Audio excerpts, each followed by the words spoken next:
আসসালামু আলাইকুম বন্ধুরা, আশা করি সবাই ভালো আছেন। ঈদের আনন্দ আর বাস্তবতা শেষ করে আজ আমি চলে এসেছি বাংলাদেশের অন্যতম সুন্দর পর্যটন কেন্দ্র জাফলংয়ে।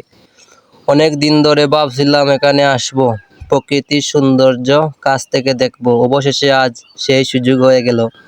সকালে যাত্রা শুরু করলাম, করার পরে থেকেই মনটা অনেক ভালো লাগছিল। যতই জাফলংয়ের দিকে এগোচ্ছিলাম ততই চারপাশের দৃশ্য বদলে যাচ্ছিল।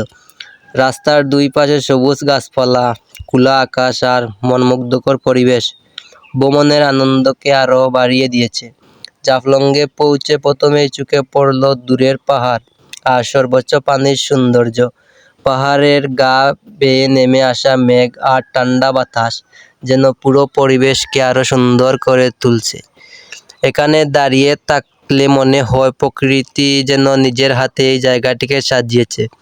ঈদের ছুটি শেষ হলেও এখানে এখনো অনেক মানুষের ভিড় দেখা যাচ্ছে।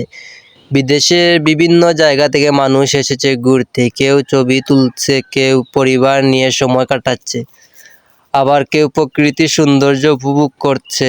সবাই মুখেই আনন্দের চাপ।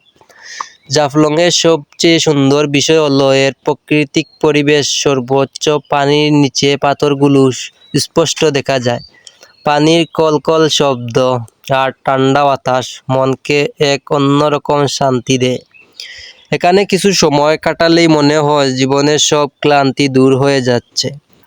দূরে ভারতের পাহাড়গুলো দেখা যাচ্ছে, যা এই জায়গার সৌন্দর্যকে আরও কয়েক গুণ বাড়িয়ে দিয়েছে।